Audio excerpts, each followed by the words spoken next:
আসসালামু আলাইকুম, welcome my another blogs. আজকে ফ্রাইডে।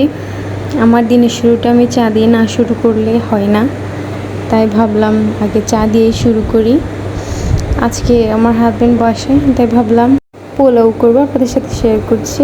দেখতেই পাচ্ছেন আমি এখানে অ্যারোমেটিক চিনি গুঁড়ো রাইস নিয়েছি। এখন এইটা আমি রান্না করব, ভাবলাম আপনাদের সাথে শেয়ার করি। আমার কাছে রাইসটা খুবই ভালো লাগে, আপনাদের যেটা ভালো লাগে নিতেই পারেন। আমি এটা ওয়াশ করে নিচ্ছি ভালো করে। ওয়াশ করে রেখে দিলে চালগুলো পোলাওগুলো পরে ঝুরঝুরা হয়, আমার কাছে ভালো লাগে। তো আমি এখানে পেঁয়াজ নিয়েছি, যেটা চপিং করে নিব। ফ্রাইডেতে অনেক কিছুই রান্না করার ইচ্ছা থাকে, বাট সময়ের জন্য পারি না, আমার দুটি বেবি আছে এই জন্য। তাও একটু সময় বের করে ভাবলাম শেয়ারই করে ফেলি। অনেক ইচ্ছা থাকে, সব সময় চাই যে ভিডিও দিতে, বাট পারি না। এইটা ওইটা করেই আর সময়টা চলে যায়, তাই একটু সময় বের করে আজকে তাড়াহুড়ো করে ওদেরকে ওদের আব্বুর কাছে দিয়ে, আর আজকে তো ফ্রাইডে, ওদেরকে ওদের আব্বুর কাছে দিয়ে আমি একটু ফ্রি হয়ে ভাবলাম ভিডিওটা করেই নিই, ভালো লাগে। তো দেখতেই পাচ্ছেন এখানে আমি নিয়েছি তেজপাতা, দারচিনি, এলাচ, লবঙ্গ, তারপর গাজর নিয়েছি, পেঁয়াজ। আমি এখানে কড়াই বসিয়ে দিয়েছি, দিয়ে দিলাম তেল। এরপর দিয়ে দিব আমি পোলাওর সাথে ঘি খেতে পছন্দ করি, তাই দিয়ে দিলাম ঘি দিলাম। এরপর আমি এগুলোকে একটু নেড়ে দিব, এগুলো মিশে যাক, গরম হয়ে নিই। তারপর দিয়ে দিব আমি তেজপাতা, একে একে আমি সব কিছু দিয়ে দিব। দারচিনি, এলাচ, লবঙ্গ এগুলো দিয়ে দিলাম, নেড়ে আমি এখন এগুলোকে মিক্স করে নেব ভালো করে। বাবুদের জন্য একবার কিচেনে আসা হয়, একবার বাইরে যাই।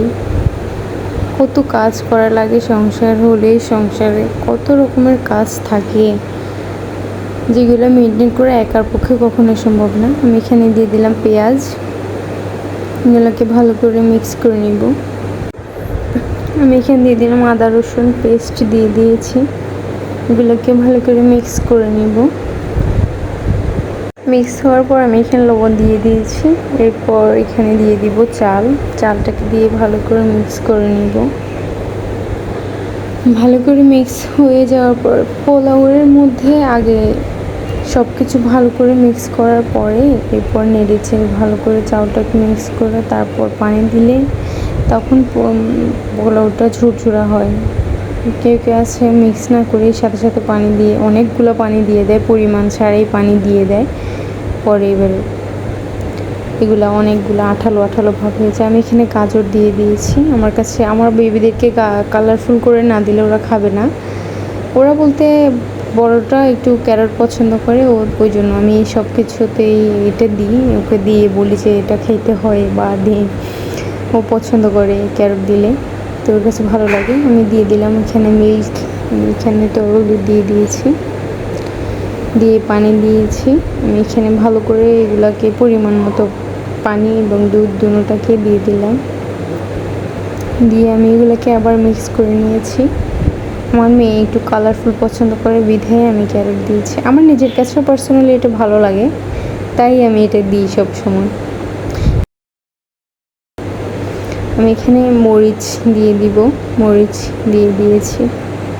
ওর জন্য একবারে কমাই দিতে হয়, না হলে আমি আরও বেশি দিই। খাওয়ার হলে এক্সট্রা করে আমি নিতে পারবো, এটা নিয়ে সমস্যা নেই। তো এই তো আমার পোলাওয়ের ঝুরঝুরা ফাইনাল লুক, আপনারা দেখেই নেন কেমন হয়েছে বলবেন প্লিজ। আমার ভিডিওটা ভালো লাগলে অবশ্যই সাবস্ক্রাইব করে দিবেন, একটি লাইক দিবেন। যদি ভালো লাগে, ভালো মনে হয়, তাহলে একটি কমেন্টস করবেন প্লিজ। এই তো দেখে নিন কেমন হয়েছে। ওর জন্য এক টুকরো মাংস আর 2 পিস আলু, ওই যে আমার মেয়ে